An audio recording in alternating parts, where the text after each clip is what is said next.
LinkedIn believes B2B marketing can be B2 brilliant, B2 bold, and B2 breakthrough. How? With a platform purpose-built to make B2B marketing mean more for your business. A platform with tools to help you build better relationships with your key customers, to boost your buyer's journey while building your brand. A platform with trusted data and lead generation you need to beat your KPIs, drive ROI, and stand out amongst the competition. And with the targeting tools on LinkedIn, you can reach your precise audience right down to their job title, company name, location, and more to make sure your ads are always seen by those who matter. So let's get ready to B2 boldly go where no marketer has gone before, because LinkedIn is where B2B is everything it can be. Rethink your B2B marketing ads and get $100 credit on your next campaign. Go to linkedin.com/MPN to claim your credit. That's linkedin.com/MPN. Terms and conditions apply. Entrepreneurs Enigma is a podcast for the ups and downs of entrepreneurship. So the wins and the fails that we all face being entrepreneurs, and how we learn from adversity. Every week I talk to a different entrepreneur with a story to tell. I'm Seth Goldstein. Come with me on the journey. This is Entrepreneurs Enigma. Let's get started.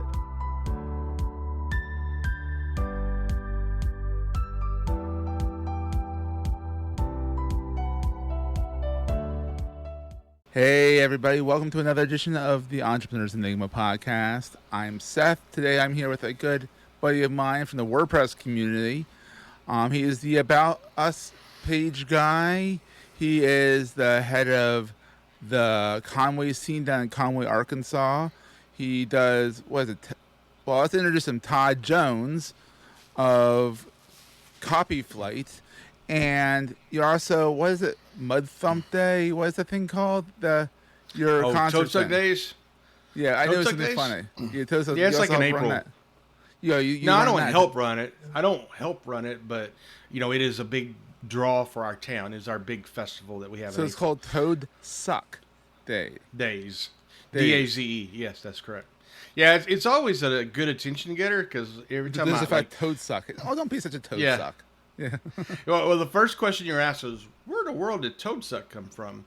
And if you Google that, likely the article at Conway Scene is probably going to come up because we did a very good job of doing a short article, which matches that user intent. And so a friend of mine named Sandra wrote the article, did a really good job, and we get people come to that article every month. I don't think, Todd, there's many people ranking for Toad Suck. Well, you'd be more than you'd think because really? Obviously, if you just put Toad Suck Days in it, the Toad Suck Days website will come up. That's true. Chamber of Commerce probably, a few other Log Cabin Democrat, maybe whatever. So more than you would think. But if you're trying to find out where Toad Suck, the name Toad Suck comes from, our article should be there on the first page. And it's over at conwayscene.com, right? Correct, yeah. So Toad Suck is actually a community outside of town, across the river. Very, very small. I don't even know if it's incorporated or, it's really more of a community than a town. Yeah. I think it might have been a town at one point. And so back years ago, it's on the river. So back years ago, they had a lot of barges and boats running up and down. And the story is that the guys would get off there's a saloon, bar, whatever, and when they drink, and the people in town say they would swell up like toads. Oh. And and so, they're Toad Suck. That's how they kind of got the name.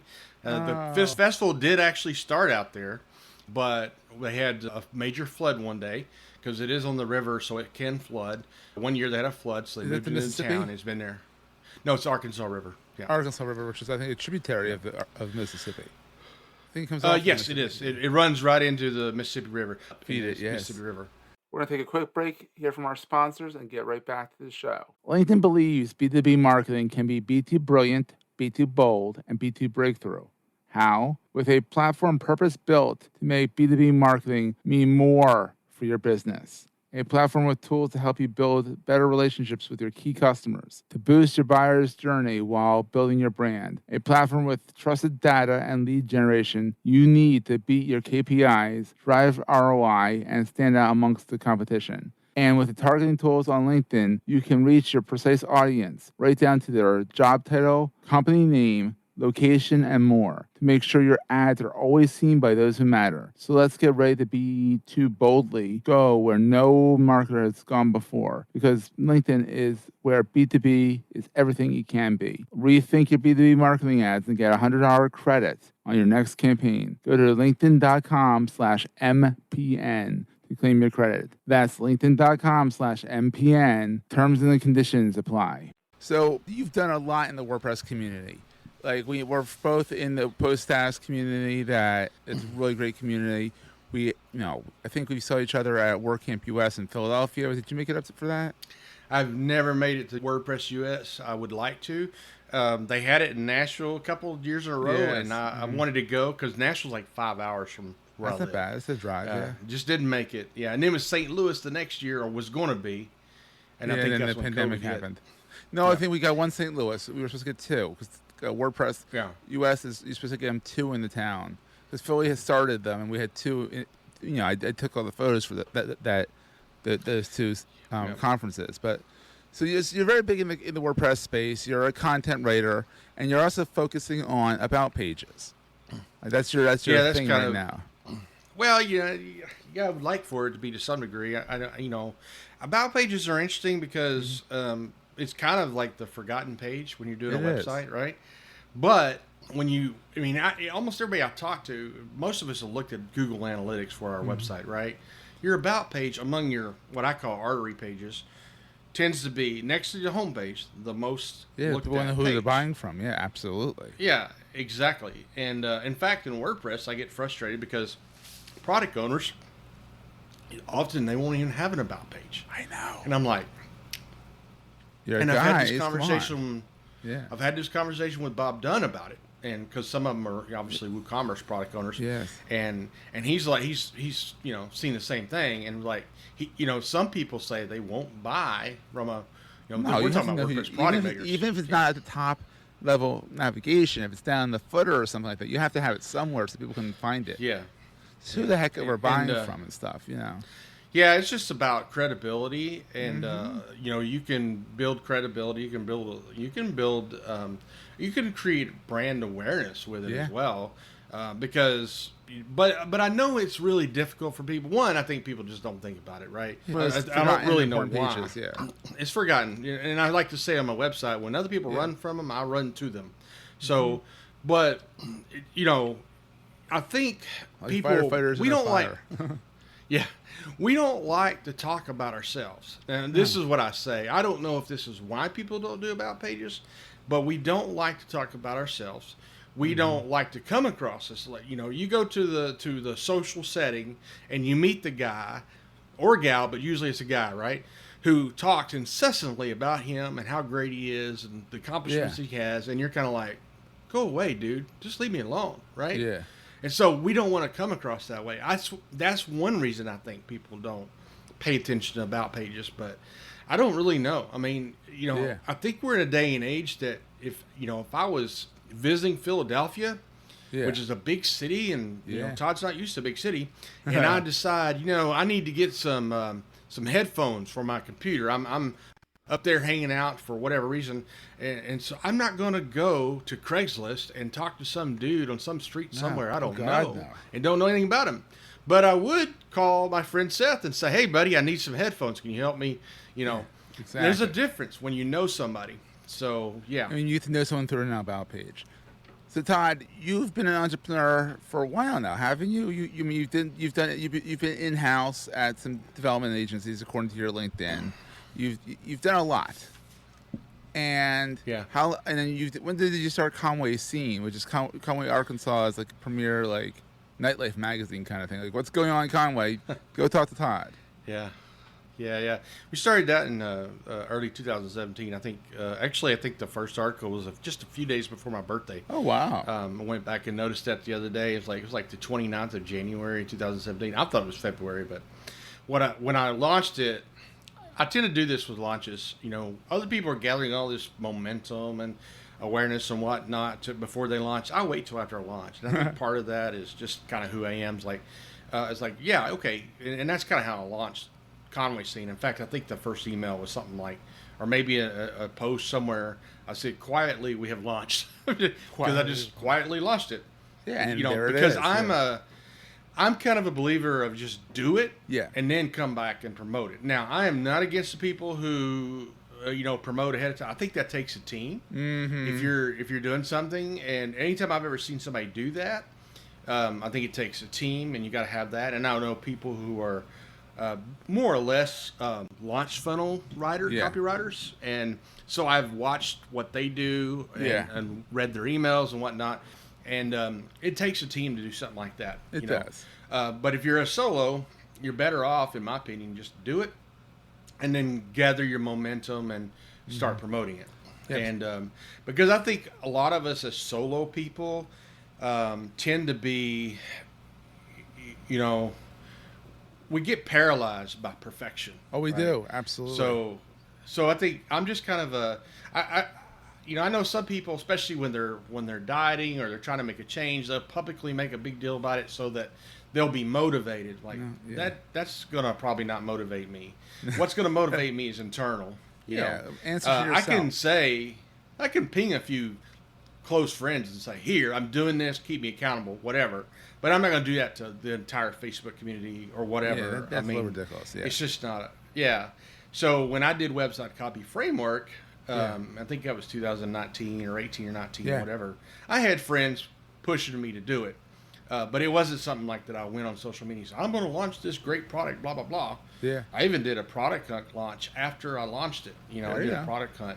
Yeah. But I had friends that were pushing me and rooting me on, and so I spent a lot of Saturdays in here trying to bang that thing out. Yeah, and, I bet. Get that going. So that's wild.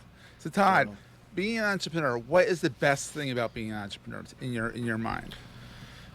I think, I've had some health problems in my life, and I think a 9-to-5 is really difficult for me to do because some days I feel great all day. Lately, I have been feeling good all day long. Good. So some days, some things happen, and you don't feel good. You need to go lay down. You're just not going to be able to do anything productive. Mm-hmm. So go home, take a nap, get up, re-energize, and do it again.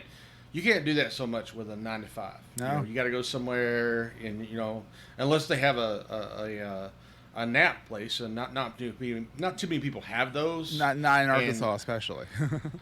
Well, I think probably Google. Google and Facebook probably have those. Yeah, the bigger companies. The rest of the companies probably don't. And even if they did, I sleep with a CPAP machine. Yeah, so I don't know how much I don't know how much of a nap I'm going to get.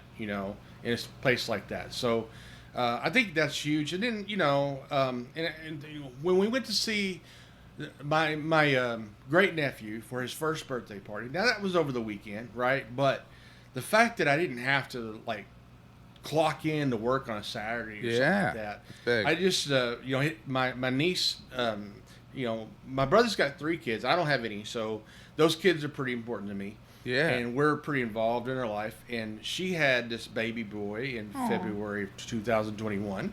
And he turned 1 back in February. And they were going to have a birthday party for him. My mom and I were kind of kicking around the idea. And I said, Mom, let's just go. We get up Saturday morning and go. I said, you don't know when there's going to be another first birthday party for any kid in this family. Unless he's not going to have another one. Yep. So, it's definitely not. You only one once. I didn't have to get on the phone and say, hey, Seth, I got to go. Can you mind if I take off the Saturday and Sunday so I can go? I didn't have to do that, Yeah, you have the freedom. Now I know that's the weekend. Yeah. There's a little bit of freedom, yeah. I've had friends to come. A few years ago, I had a friend. He was driving down from northern Arkansas to go to UMS, which is University of Arkansas Medical Service Hospital, for treatment for his some pain management. And he said, man, they won't let me drive back, immediately. I have to take somebody with me. I said, well, I'll go with you. There you go. And those were Thursday mornings. I was able to do that. I was glad I was able to do it. Exactly, because you set your schedule. So I went down there with him, and when he got done, he was fine, but I drove, right? And we went over to the outlet mall, kicked around for a little bit, had lunch, and he would treat me because I took him, and we drive back to Conway and back to my house, and he would go on. By then it was a couple hours later, and he was fine. Yeah, you go on but home. Yeah, he could not leave the hospital on his own. Yeah, He had to have somebody there. Absolutely. Exactly. And so it was something I was able to do. Sometimes he comes down and says, hey, I'm going to be here for lunch, man. And you're able to do I it, can yeah. get, exactly. So, all right, so what's the scariest thing about being an entrepreneur? Or not, or worrisome, or what about entrepreneurship is a little bit not as exciting? Well, the scary thing is the unknown, right? Yeah. Hey, why won't people buy my product? Why won't they buy my services? What's going on? Why can't I get people to do that? Mm-hmm. And so that's can I pay the bills this month? Can I pay the bills next year? Mm-hmm. So there's some of that as well for me. Certainly up and down for 10 years, and it happens. Yeah. And you also, if you have health issues, you can't work. So you don't work, you don't make money.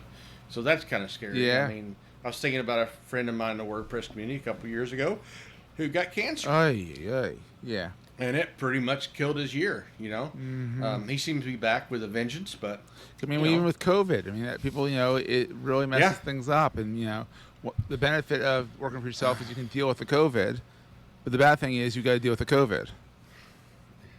And see, I come here every day, and I'm surrounded by myself, and so that I have not been, thankfully, in direct contact on a regular basis with people from which I could get COVID.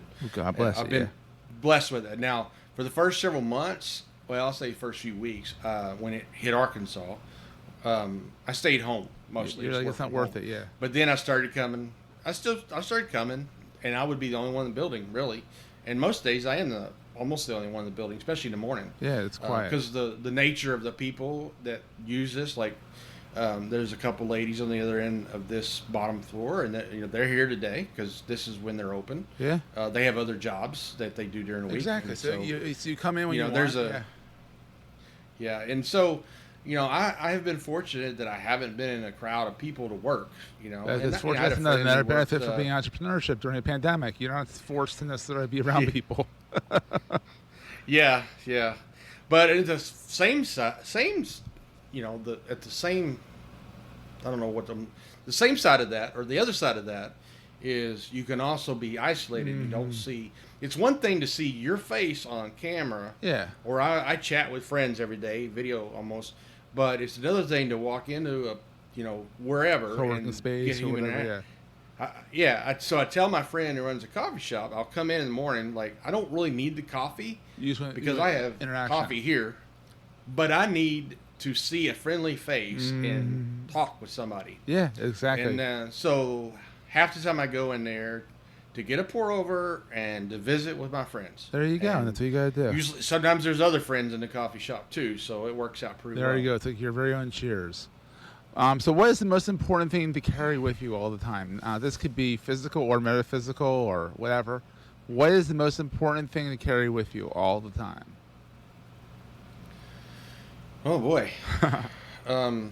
Well, probably clothes. Yeah, well, that everyone appreciates that, yes. Yeah, I don't, whatever your internal motivation for getting up and going is. Yeah. I talk about having a mission. You might talk about your why. People talk about your why. Mm-hmm. And what I've learned along the way is sometimes your why is much more practical than I'm on a mission. And I think if you can say I'm on a mission too, you're getting close to what your purpose is in business and life. And I think I'm on a mission. I'm on a mission to see small businesses, do better digital marketing, whatever, blah, blah, blah. I'm on a mission for people to have better about pages. Yes. But sometimes it's simply, this is the best way I can pay my bills. I think about this lady that I knew when I lived in Fort Worth and went to church with her. And by the time I knew her, she was probably in her 70s or something. I don't know. I can't remember her name right now, but I can remember her. Now, she told me some fanciful stories. I don't know how much of them true, but I figured most of them were. And, at an early age, she found herself as a single mom in an era in which single moms didn't happen a whole lot. And she said, Todd, I had to go to work. It just wasn't an option. Yeah. I had to go to work. I had kids that depended on me. Yeah. I didn't feel like it sometimes. I was depressed, but I had to get up and go to work. even something as practical as I have to can be an internal motivation to go do something. Yeah. But everybody needs a why, even Yeah. if it's, I got to take care of my kids.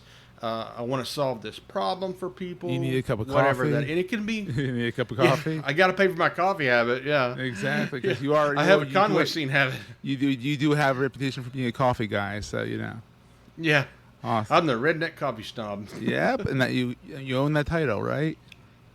Isn't that one of your blogs? Yeah, I have a domain. It's, I have a domain. Yeah, and it houses a Storyteller Cafe. there you go. So if you've gone to the website for Storyteller Cafe, it's redneckcoffeesnob.com. Love it. And I'm starting to. I'm sure if I should have done that or not, but anyway. Yeah, I like it. It's good. I mean, it fits. It's it's a good thing. I'm like a professional wrestler that has multiple personas. There you go. So, one day I'm the about page guy. The next day I'm the redneck coffee snob. The next day I'm the long lost relative of James Earl Jones. There you go. Todd E. Jones. There you go. Awesome, Todd. So, Todd, where can people find you online if they want to connect with you? What's the best place? I'm very active on Twitter and Facebook. So Twitter is TE Jones. I've owned that from the beginning. And you can find me there, follow me there. Actually, had a new follower this morning. That was a little bit of a surprise. I'll actually tell you that in Slack. And then I'm Todd E. Jones on Facebook, and my URL for that is just facebook.com/toddyjones.net, which is the main domain name for my main, I guess, Persona. The first website. Yeah. ToddyJones.net is the first one. And I have and on the Twitter, there's a connect link, and that goes to my page with my social media page. Yeah. Or social page. And then, you have conwayscene.com. Yes, definitely. If you're interested about Conway, Arkansas. And then copyflat.com, which is kind of my copy content. Your day job. Yeah. Yeah, exactly. Awesome. And you can learn more about pages. Yeah, don't ignore those. Copy Framework. Yeah. The website Copy Framework, you can learn about that there, and hope to update that some. That was created for designers and agencies who are helping their customers write their content, their copy, and so I'm going to update that a little bit. I think some consultants have bought the package as well. I also have a white label for it if you're interested in that. But I hope to update it. I really want to turn it into a course. That'd be fun. That'd be a nice little side project. Yeah. And I sell that on Gumroad. Oh, Gumroad, yeah. I sell that on and it's been really good. Gumroad's improved since I first started it, so I can really do some more things with that. But I play around all the time. Do I want to keep doing it on Gumroad, or do I want to bring it in house? Yeah. And I actually have a domain for that, which I'm not doing anything with. Yeah, so I'm not sure if I'll just keep doing it. But you're a consummate entrepreneur. I mean, that's what it is. You have your hustles. I like that. You have content your entrepreneur. Yeah, but you're a consummate entrepreneur. Yeah. You have your hustles. You have the about page. You have Conway Scene. You get the podcast. You got the framework. I mean, that's kind of what you got to do. You got to diversify. And you're doing that well. It would be easy, I guess. What people, when you hear entrepreneurs, niche downs, and they're usually talking about target market, but also your services. Like, if you could just do one thing and do it well and make a lot of money, yeah, great. That hasn't worked for me. No. Todd has to do multiple things. Yeah. So your brain's wired. Exactly. So Todd, thanks for being on the show. It's been so much fun. Thanks for having me. Appreciate it. That was a great show. Hey, if you're enjoying Entrepreneur's Enigma, please give us a review on the podcast directory of your choice. We're on all of them. And these reviews really help others find the show. Also, if you're getting value from the show and want to buy me a coffee, go to the show notes and click on the link to help me stay awake while I bring you more great episodes to your ears. That's in the show notes, and I look forward to the next episode. Take care, guys.